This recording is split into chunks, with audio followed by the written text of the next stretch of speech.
Muy buenos días, bienvenidos a Marcas que dejan huellas por la señal de Planeta 103.4 la FM. Te habla Vladimir Morales, caso de nuestros amigos Pedro Palavencino y David Ávila de la empresa Afinance, que hoy vamos a compartir un programa especial. Vamos a conversar acerca de las hipotecas y todo ese mundo que puede llevarte a cumplir ese sueño, uno de esos grandes sueños que tenemos todos de tener una casa propia. Y le damos la bienvenida a nuestros amigos, nuestros invitados del día de hoy, Pedro y David. Bienvenido Pedro, bienvenido David. Pero queremos conocerlos primeramente, queremos que nos cuenten un poco acerca de quién es Pedro y quién es David, y luego vamos a hablar de la empresa y de las hipotecas. Vale, perfecto. Bueno, le doy paso primero a David, así él se introduzca y bueno, y hable un poquito de él. Buenas, pues yo vengo del sector, bueno, de muchos sectores en verdad. He pisado también el tema inmobiliario, he pisado pues bastantes sectores, pero sí que es verdad que el punto común en todo siempre ha sido la atención al cliente y enfocarme en el análisis sistemático, que todo esté perfecto y cuadrado y a partir de ahí enfocarle la mejor estrategia a cualquier cliente en cualquier sector. Entonces, por unos temas, por X o por Y, al final he llegado a Finance desde hace 5 meses, siendo antes asesor financiero y ahora pues gestor hipotecario. Pedro. Bueno, en mi caso yo vengo de Argentina, llegué hace unos 3 años y unos meses directamente a Valencia, empecé en la inmobiliaria, realmente soy graduado de abogado de la Universidad Nacional de Tucumán. Llegué a Valencia con el afán de encontrar un futuro en algo que me sienta cómodo y en algo que sea bueno, ¿no? Así que empecé en la inmobiliaria, en A Properties, que es del grupo Finance, y a los 2 meses vi que la parte financiera era lo mío y estaba justo pegado, bueno, estamos pegados a Properties junto con A Finance en la misma oficina, que eso es algo muy bueno porque ayuda a la integración del grupo y conocer gente y sobre todo para mí, que yo vengo de otro país y no tener a nadie acá, eso es lo bueno para generar amigos y generar confianza y un círculo más amplio, ¿no? Así que bueno, en mi caso empecé ahí en la Finance ya hace 2 años y unos meses y la verdad que me parece espectacular esto de, como dice David, de poder asesorar al cliente y tener algo específico y ser bueno en algo que creo yo que nos dedicamos a Finance es ser bueno en una parte específica del sector que es la intermediación, ¿no? La negociación también con distintas entidades, que ahí donde nosotros tenemos un plus, porque primero que nada hacemos un asesoramiento específico para cada caso y para cada cliente, donde luego lo llevamos a las entidades financieras a buscar la mejor oferta para el cliente, ¿no? De ahí en más, yo me empecé como analista, como gestor hipotecario, como dice David, y ahora ocupo un cargo hace más de un año de team manager, que sería como jefe de equipo, ¿no? Y ahora mismo tengo a cargo 13 personas a la que ayudo con esta intermediación, con este conocimiento y demás, y para sobre todo a la gente nueva que ingresa a Finance, poder tener el mayor acompañamiento y de la mejor manera, ¿no? Creo que me dedico mucho hoy en día a la influencia y a la guía, por así decirlo, de mi equipo, y entonces aprendiendo también de ellos, sobre todo de la gente joven, ¿no? De la sangre que es más joven que yo soy joven, tengo 32 años, pero aprendiendo de ellos que me impulsan, digamos, a cada día ser mejor. ¿Qué oportunidad tienen los jóvenes hoy en día de poder adquirir una vivienda? ¿Y cuál sería el camino que ustedes le darían o le asesorarían a esas parejas jóvenes o a ese joven? Porque no tiene que ser solamente parejas, sino jóvenes que pues ya están pensando en pues construir una vida y ven en la vivienda principal o también como inversión una manera de capitalizarse. Mi recomendación sería que no fuesen impulsivos.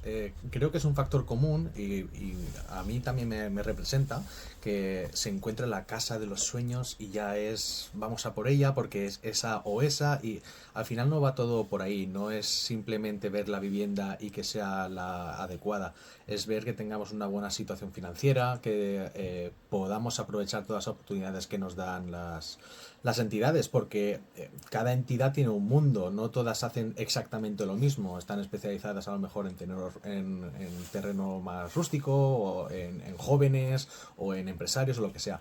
Entonces, aquí mi recomendación, como yo también soy joven, creo, es primero que todo que no se dejen llevar por las emociones y sobre todo que tengan una buena base financiera. Con esto, con nuestra ayuda, yo creo que podríamos encontrar la vivienda perfecta y poder obtener esa financiación adecuada a lo que realmente se necesita, ¿no? Que es o bien los menores tipos posibles o bien tener la mayor financiación posible, porque al ser joven la capacidad de ahorro, por desgracia, es mínima.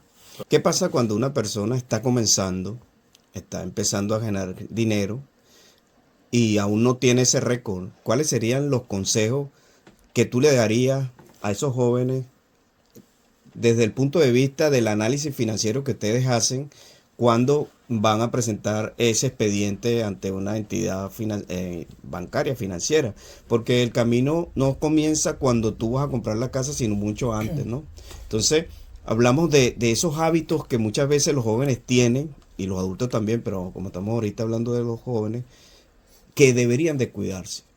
Hablamos de esos gastos que no deberían estar reflejados en tu banco, porque el banco lo interpreta como que hay un mal uso del dinero. Cuéntanos, Pedro. Vale, a ver.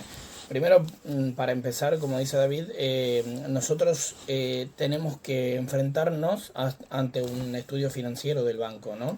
Entonces, el banco va a ver si nosotros tenemos capacidad de ahorro, si nosotros tenemos antigüedad de trabajo. Es muy importante esto para el banco, el tema de la antigüedad, porque es la estabilidad que te va a brindar, sobre todo aquí en España, ¿no? Ya sea para un joven nacido y criado en España que tiene su familia y sus padres en España, o también para un extranjero, ¿no? Un extranjero que quizás no tenga la ayuda aquí de sus padres, que puedan entrar como de avalista o dejarle o prestarle dinero o alguna vivienda libre de carga, sino que más que nada es la limpieza de sus cuentas bancarias, ¿sí? O sea, que no tenga movimientos de cuenta donde haya un gasto excesivo del dinero, sino que tenga esa capacidad de ahorro, donde podamos llegar a final de mes con ya sea cualquier tipo de ingreso extra, o sea, me refiero que Un la cuenta, saldo, un saldo a exacto, favor. un saldo a favor, que la cuenta quede en positivo, porque si hay muchos movimientos negativos en cuanto a finales de mes nosotros llegamos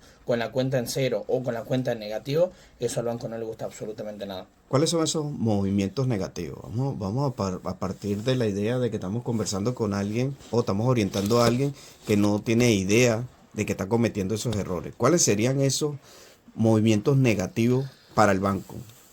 Pues mira, a mí me gusta mucho enfocarlo con el tema de la lógica. Son movimientos que sean lógicos de una vida normal. Eso es todo lo aceptable. Pues ir al supermercado, salir al cine, cosas básicas. Se entiende que es el día a día.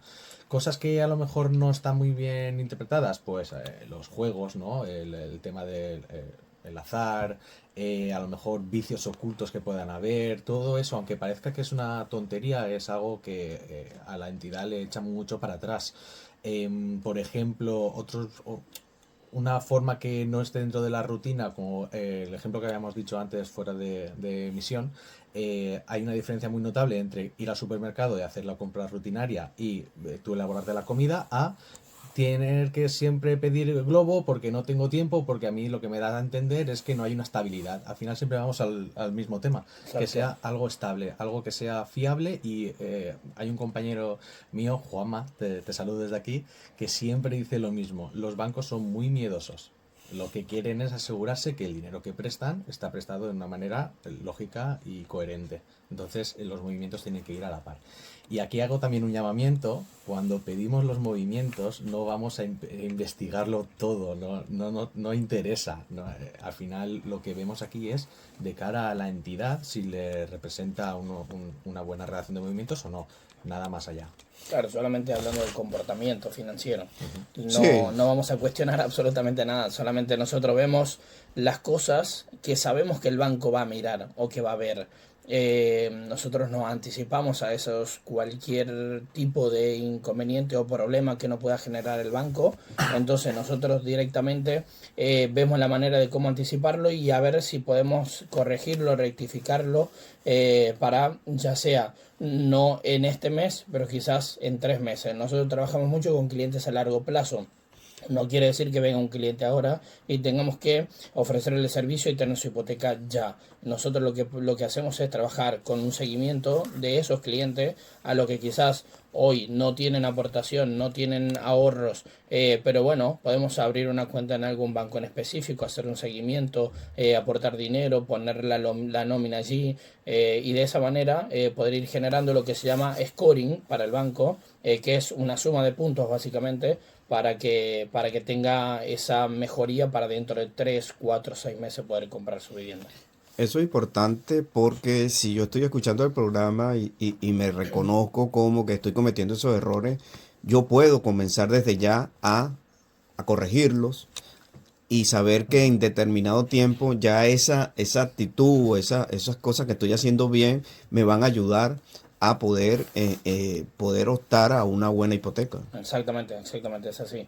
Porque eso es importante más allá de que el asesoramiento nuestro, además, el comportamiento íntegro de la gente, digamos, en sí, o sea, del día a día, de que sepa qué es lo que tiene que hacer para el futuro. Claro, depende mucho también de la actitud de la persona en cuanto a si quiere lograr o no ese objetivo. Exacto. Ya sabe que tiene la asesoría, pero ustedes pues simplemente le dan la asesoría, ya el comportamiento y las actividades que haga esa persona pues ya dependen de ellos y no tiene nada que ver con la efectividad de su asesoría y su acompañamiento. Exactamente, a veces nos tocan clientes que aunque nosotros le digamos qué es lo que tiene que hacer, es como que hace lo suyo, ¿no? Lo que viene haciendo además, y ahí es cuando quizás después nos encontramos con esos problemas cuando nosotros aconsejamos hacer lo contrario, ¿no?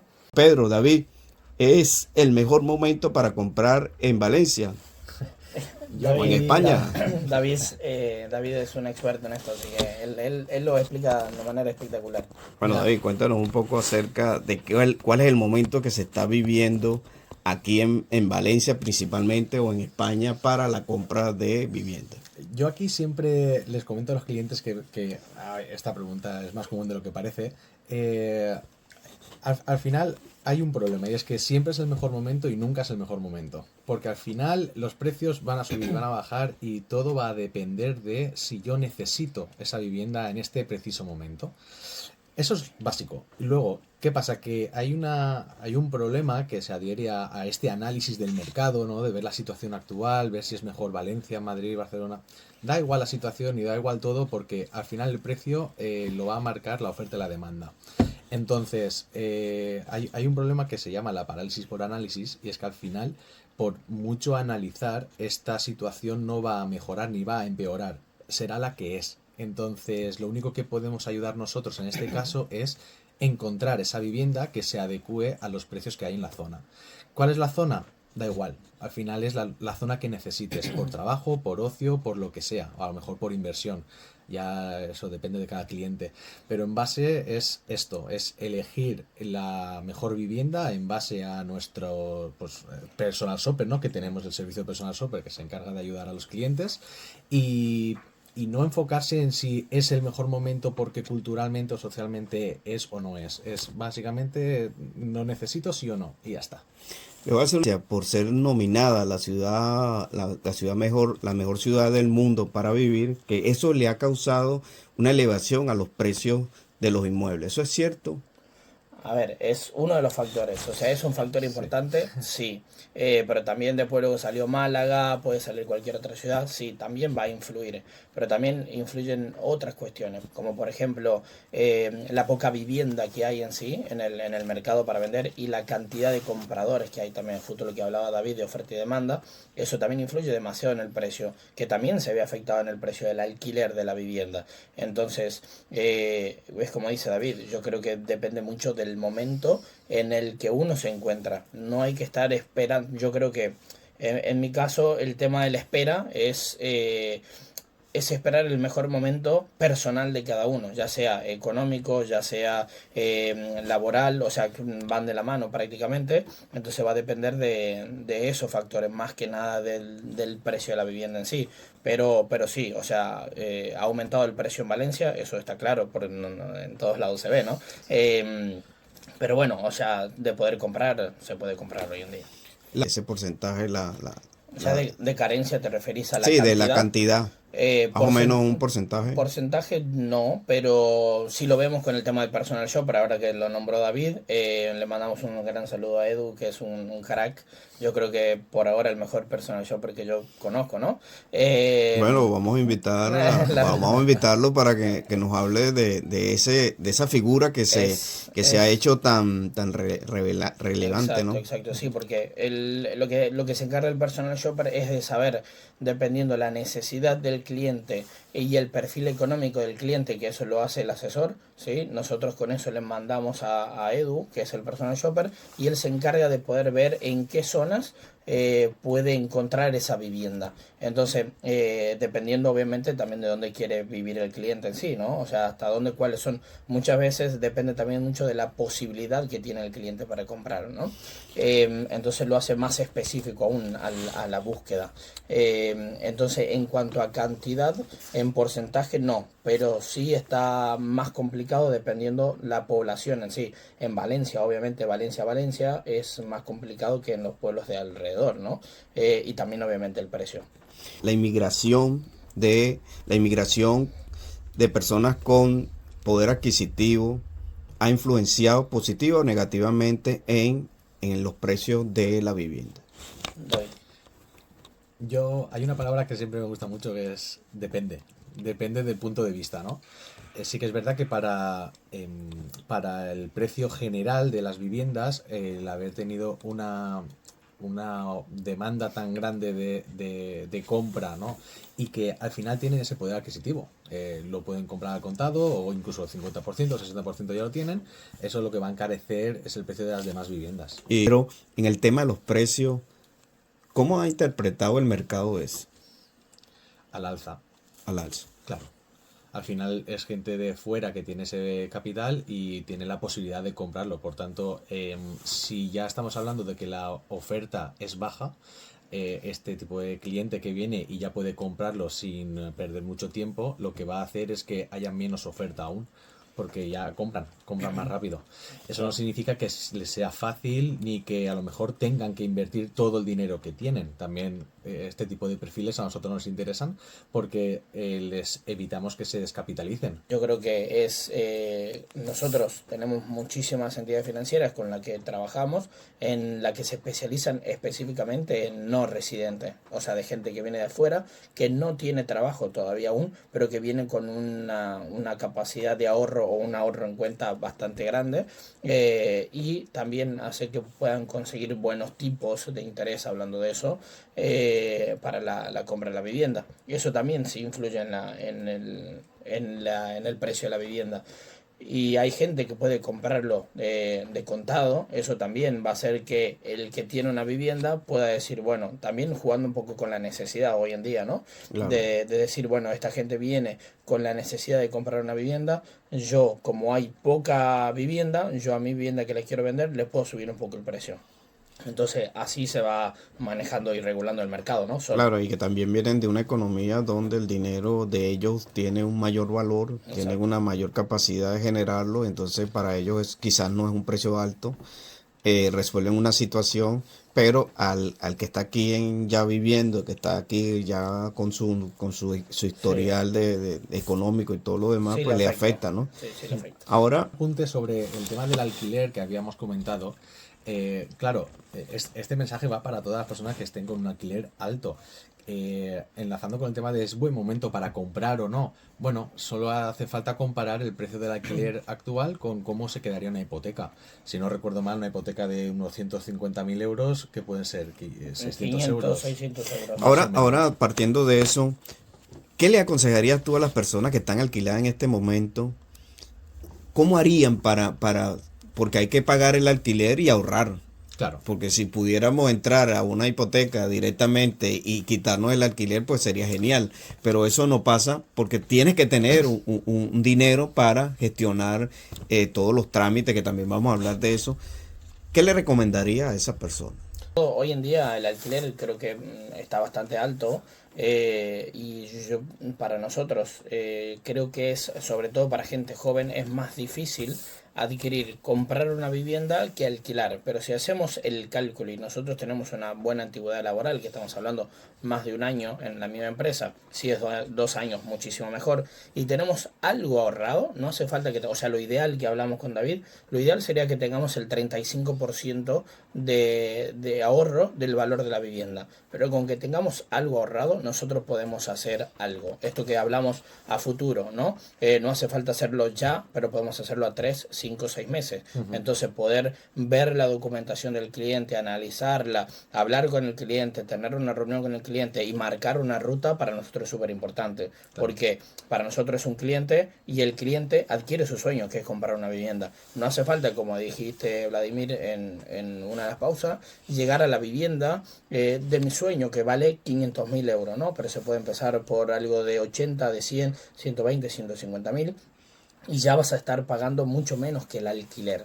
Entonces, gracias a David y a Federico, que hoy no está aquí, pero ellos son los creadores de una herramienta que hoy utilizamos en la empresa, donde tenemos muchos cuadros comparativos entre hipotecas, por ejemplo, una hipoteca con la que viene el cliente y se quiere cambiar de hipoteca para algo mejor, o de un alquiler hacia una hipoteca. Entonces, con esa herramienta es más fácil y más didáctico, por así decirlo, mostrarle al cliente y que el cliente lo entienda. Sobre todo si pueden acercarse a nuestra oficina, para nosotros es mucho más fácil, si no a través de una videollamada, lo que sea, siempre se le puede mostrar ruta, planificación, cómo hacer las cosas, cómo ahorrar, dónde poner el dinero y demás. Eso también es parte de nuestro asesoramiento. Gustaría que habláramos específicamente de algo, que es el refinanciamiento o la evaluación de una hipoteca. Ya tengo mi hipoteca, tengo años pagando mi hipoteca, estoy comprometido eternamente a pagar esa hipoteca, o puedo ver a través de su asesoría y mejorar mi hipoteca. Me perjudica, el banco me va a tener ese banco donde yo hice esa hipoteca va a tener una represalia conmigo. ¿Qué va a pasar con eso? Cuéntenos un poco, Pedro y David. A ver, David se reía, ¿no? Creo que eso demuestra hoy en día creo que una persona se queda en un banco, en una entidad financiera, al menos 5 años, ¿vale? Eso como mínimo prácticamente. La mayoría está buscando siempre mejorar su hipoteca, o sea, cambiar de un banco a otro para mejorar los tipos de interés y demás. Porque hoy en día como todo el mundo, varía, ¿sí? El mundo va cambiando, entonces por ende los tipos de intereses bajan y suben, hay interés fijo, variable, mixto, dependiendo de la tipología, ¿no? de lo que ofrezca cada banco también. Entonces, muchas de las entidades con las que trabajamos dan un tipo de hipoteca mixto a 5 años, porque saben que ese es el plazo en el que esa persona se va a mantener en el banco. Y yo creo que también es parte del negocio del banco, que al menos 5 años tener a ese cliente, ya con eso genera frutos, ¿no? A ver, la gente es muy reticente al tipo variable, a Exacto. no saber cuál es la cuota que va a repercutir dentro de un Ok, año. vamos por parte, David. Que yo sé que tú conoces muy bien Sí, el vamos. tema, pero quiero que quienes no saben el tema puedan Claro. aprender y puedan aprovechar esta oportunidad única que Marcas que Dejan Huellas le ofrece, de tener a dos profesionales como ustedes conversando, ¿no? Entonces, vamos a explicarle a las personas qué ¿qué diferencia, qué cada una, si la fija, la variable, y cuál es la diferencia entre cada una? ¿Cómo me beneficia o cómo me perjudica? Vale. Históricamente el Euribor, que es... ¿cómo explicarlo para que sea fácil? El Banco Central Europeo, hay una entidad que regula ese valor, ¿no? A la alza o a la baja, dependiendo de cuánto quiera incentivar la economía. Bueno, pues ese valor es el que en el tipo variable se recoge como referencia. Esto significa que la diferencia más notable entre un tipo fijo y un tipo variable es que el tipo fijo siempre va a ser la misma cuota, porque el tipo no va a variar. Y el tipo variable va a depender de este último valor, ¿no? Del Euribor. Entonces, ¿qué está pasando aquí? No son ni buenas ni malas, ni una mejor que la otra, ni nada. Es depende. Mi palabra favorita. Depende. Pero sí que es verdad que hay clientes que nos vienen, muchísimos clientes, que les pasa esto. Tienen el tipo variable, están pagando una cuota muy alta y lo que necesitan es cambiar esas condiciones, tener un mejor tipo y se puede hacer tanto con la misma entidad, se puede negociar, como cambiar de entidad. Entonces, ¿esto es posible? A priori sí. Si esta persona ha tenido esa financiación en su momento, sí puede significar que podemos cambiar esa financiación a otro sitio. Pero no dejamos de advertir que esto se tiene que analizar porque la situación financiera en el momento de la contratación en su momento puede ser distinta a la que tenemos ahora. A lo mejor ahora estamos en el paro. Entonces, por mucho que queramos, si no hay más condicionantes y nos dedicamos básicamente a estar en el paro y no tenemos ayuda, no podemos cambiarnos. Entonces, nosotros nos dedicamos a ver esto, este tipo de clientes que tienen esta problemática por la cuota, qué podemos hacer, cuál es nuestra situación actual y elegir qué entidad, porque no todas van a aceptar tampoco la subrogación o el robo, que se llama vulgarmente en el sector, analizarlo bien y compararlo. Y entonces, a partir de ahí, el cliente puede decidir. ¿Cuándo una entidad bancaria puede decir que no? ¿Hay una condición especial o algo? No, estamos con lo mismo que con otro tipo. Si vamos a comprar una vivienda, el análisis que se hace es el mismo que si queremos eh, cambiar esa hipoteca de una entidad a otra. Al final es ver la situación que tenga esta persona, este cliente, esta familia, ver que los movimientos que tengan son buenos, que su actitud financiera es correcta y ya está. A partir de ahí... La única diferencia, creo yo, que ya en una cancelación hipotecaria, cuando queremos pasar de un banco a otro, ya tenemos la garantía, o sea, ya tenemos Sí, la vivienda. eso sí. Es algo que beneficia al banco, obviamente, pero no es algo que determine que pueda mudarse de hipoteca, porque lo que quiere el banco no es quedarse con la vivienda. El banco odia quedarse con la vivienda. El banco quiere generar activo con el cliente. Entonces, por eso le gusta mantener al cliente y siempre va a tratar de ofrecerle los mejores tipos también y demás, de acuerdo a lo que cambia el mercado.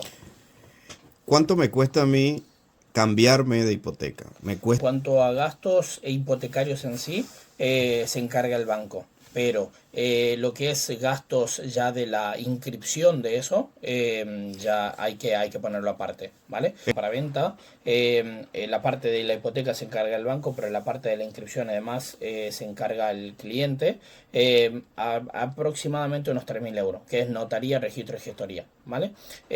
Aparte se paga, cuando es la vivienda habitual de uno, se paga acto jurídico documentado. Si es una vivienda habitual, se paga el 0,1% del valor, ¿vale?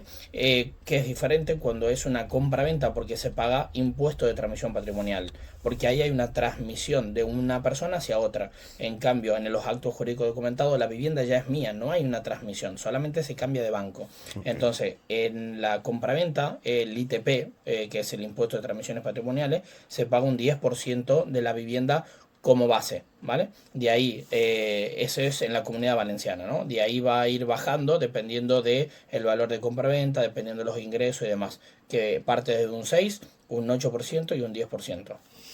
Bueno, ahora sí. Vale.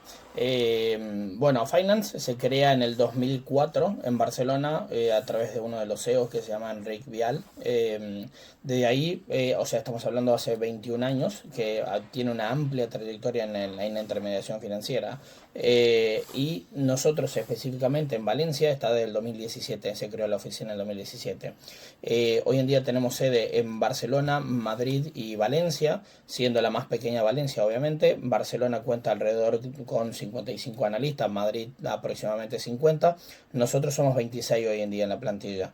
con la proyección de crecer, porque es cierto que tenemos bastantes clientes y ya básicamente no estamos dando abasto para dar el buen asesoramiento que queremos dar, ¿no? Entonces, David, que hoy en día se encarga de atender a los clientes, además junto con los otros chicos, hace una buena labor de asesoramiento que sigue al cliente desde el principio de la hipoteca hasta el final de la hipoteca, ¿sí? Me refiero de la primera toma de contacto con el cliente hasta la firma en notaría, ¿sí?